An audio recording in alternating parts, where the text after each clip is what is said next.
Hello everyone. So I want to do an episode today that's a little bit different, okay? So I did some research for something that I'm creating, and I have come up with 20 untapped Etsy niches and product ideas that I'm seeing are getting a lot of engagement and have low competition. So I thought I would just do a video. It's not scripted. It's just, I don't have bullet points. I just literally have my research notes in front of me.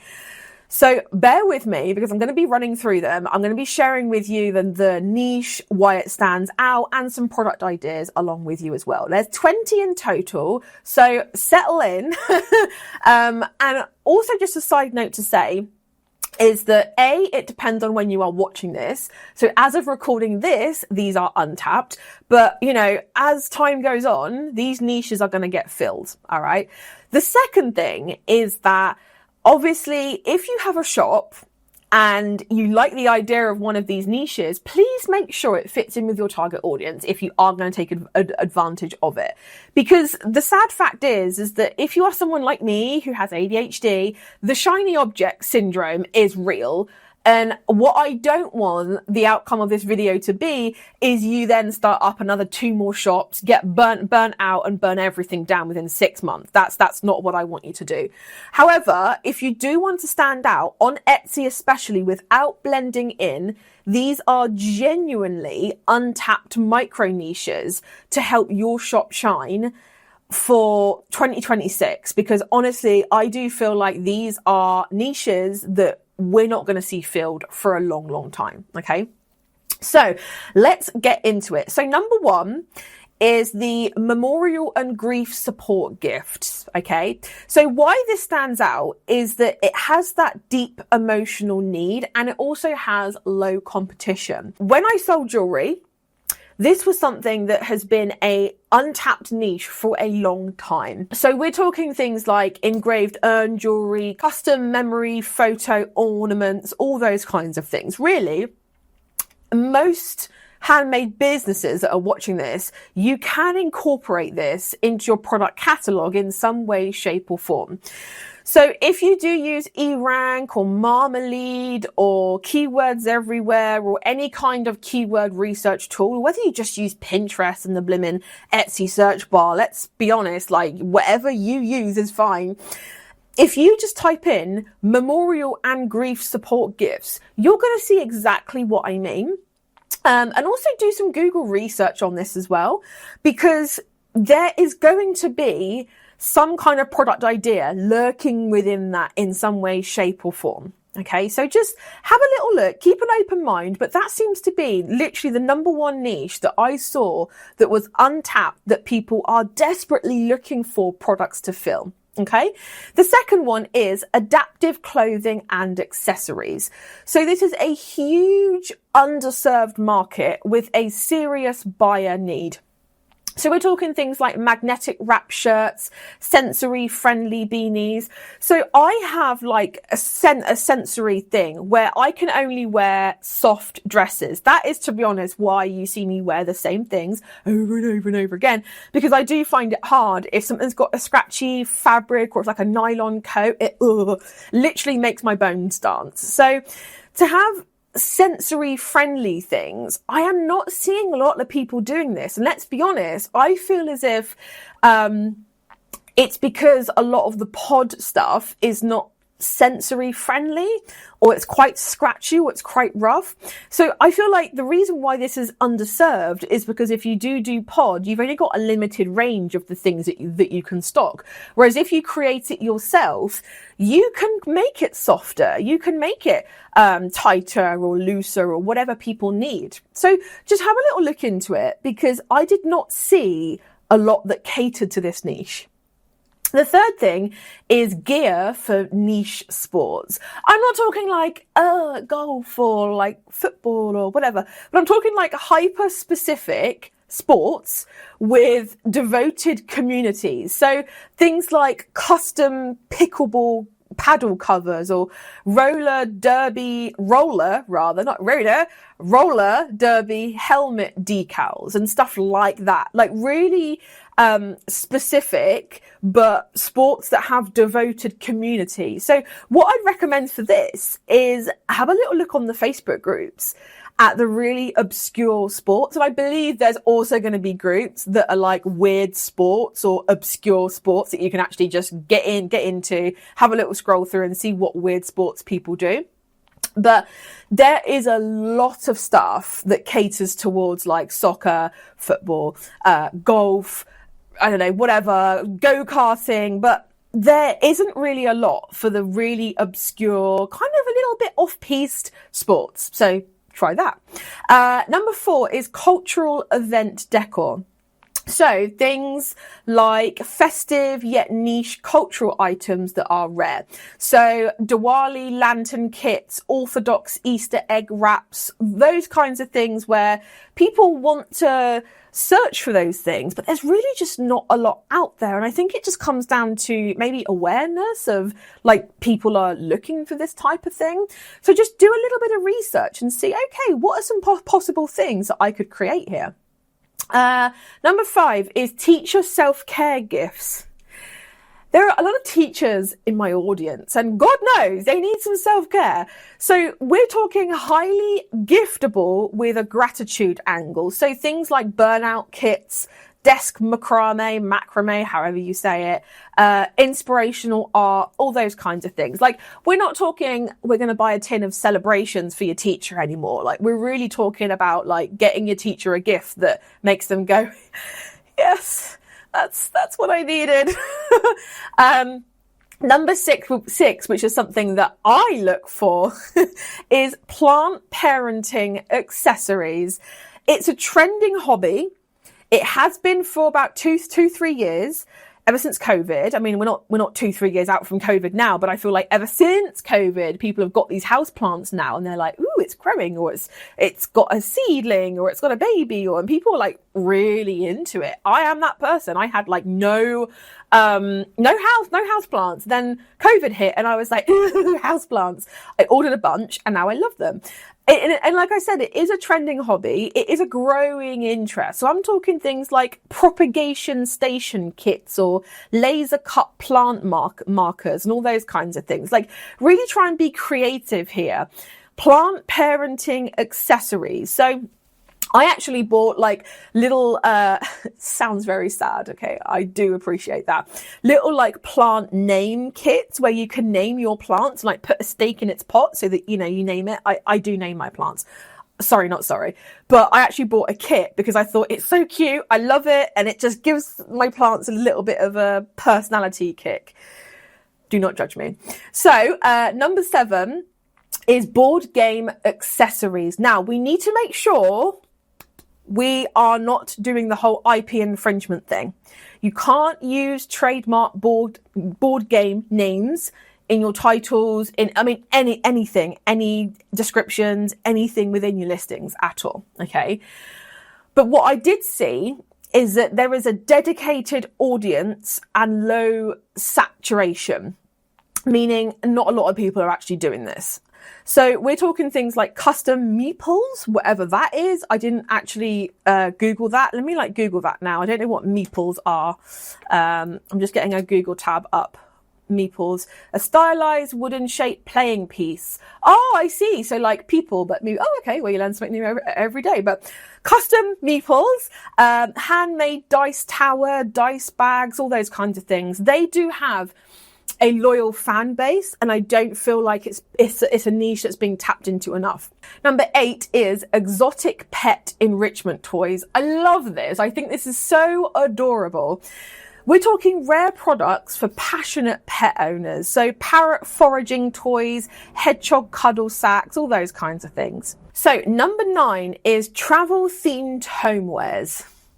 I know. So sentimental value and rewatchable buyers is what I've written down here. So we're talking things like city skyline coasters, my God, custom passport covers, all those types of things, right? Number 10 is themed wedding items. So this I found had engaged buyers and an opportunity to have a high margin. Now, don't get me wrong, wedding is a saturated niche in and of itself, but if it's highly themed, I found that really catered to long tail keywords and like really specific searches. So we're talking things like gothic unity candles, sci-fi cake toppers, and all those kinds of things.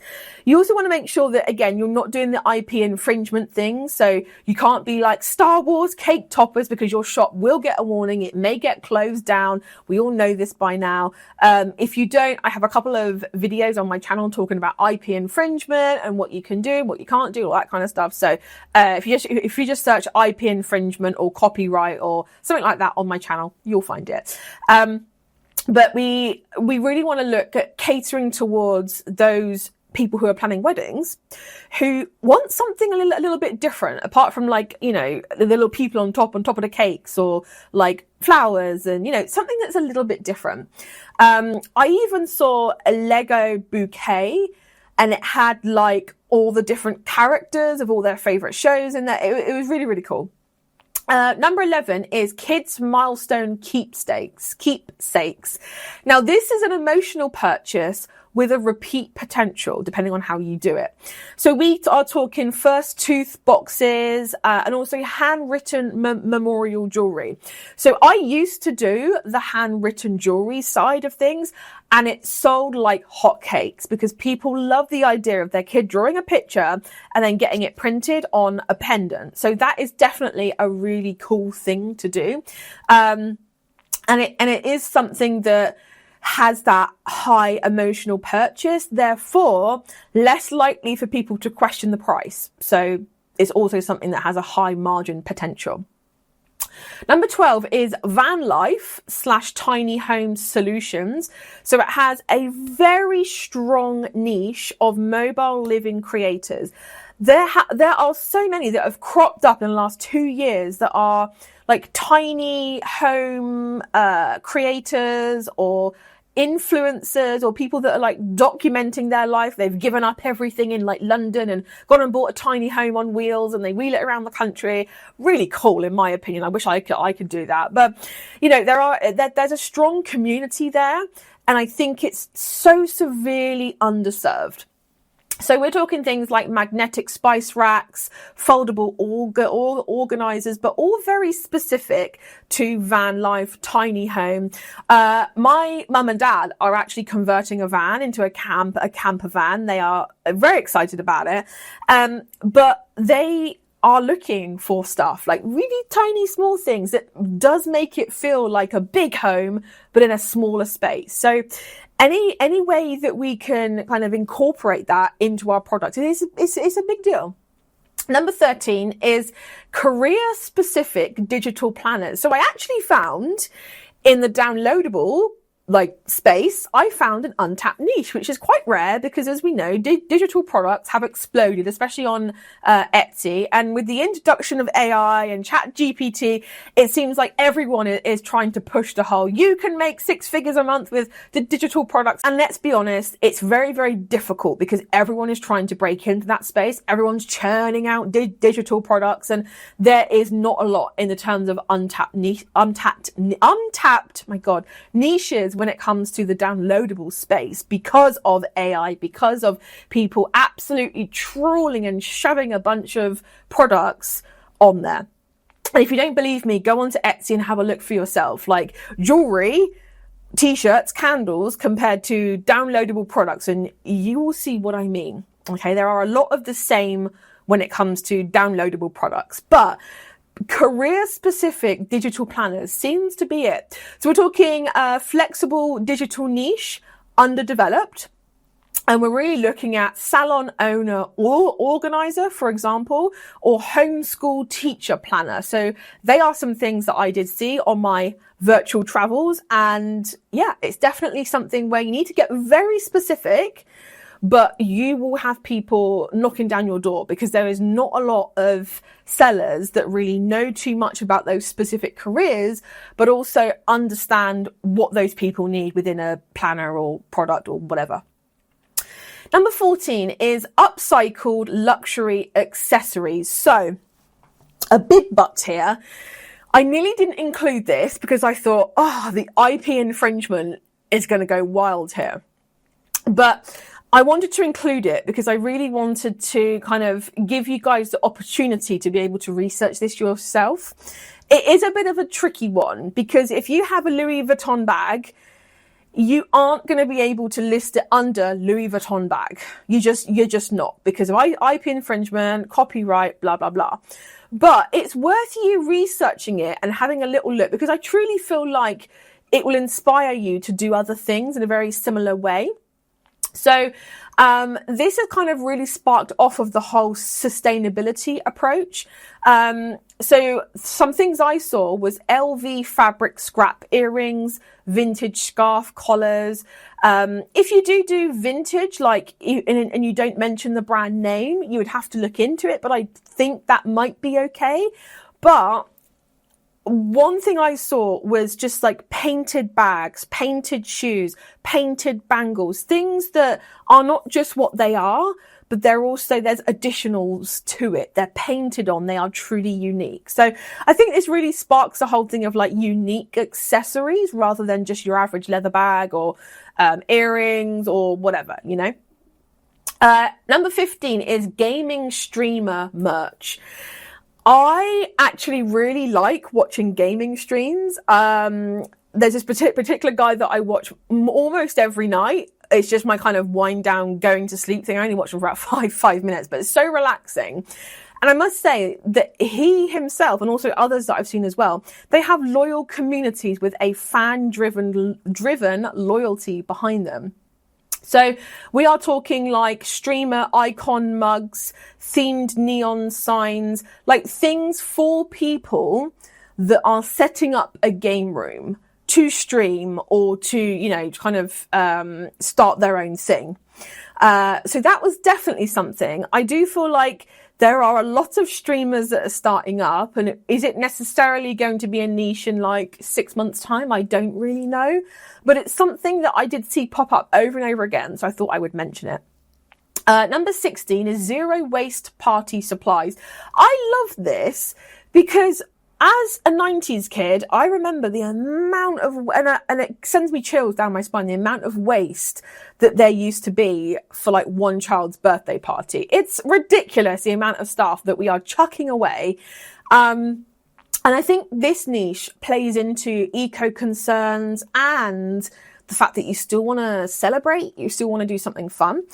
So we're talking like compostable confetti packs, fabric bunting sets, recycled things, all those kinds of stuff. Number 17 is custom artist tools, so niche hobbyist audience here. But some products examples are laser etched pottery tools and printed squeegees. That's a really funny word, squeegee. I don't know why. It just makes me internally chuckle. But really kind of like it's really like personalizing the tools. I feel like, which personalization has been a thing for a long time. Number 18, because I'm aware that this video is going to be very, very long. Number 18 is Book Nook diorama kits. I've done about five of these, no joke. Yeah, I've done about 5 of these Book Nook diorama kits. And normally I just buy them from like Amazon, and I love doing them. They're so simple. You feel like you've created something, but you don't have to use a lot of your brain power. I love them. And it's desk decor or bookshelf decor for my thing. It's got some kind of story behind it. It's a conversation piece. It makes your home stand out, you know. So things like tiny fairy library scenes, DIY bookshelf backdrops. And what I would personally love to see is more people, because, you know, I have to buy them on Amazon right now because there's not enough people creating diorama kits. And this would be amazing if you had like a laser wood cutter or like a 3D printer or something like that.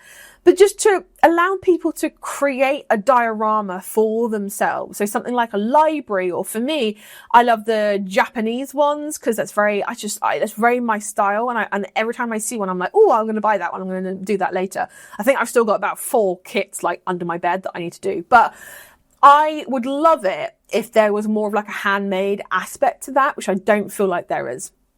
Number 19 is custom music accessories. So again, a bit like the artist thing, it's a deep personalization in a niche market. So we're talking engraved guitar picks, woven ukulele straps, a lot of all that kind of stuff.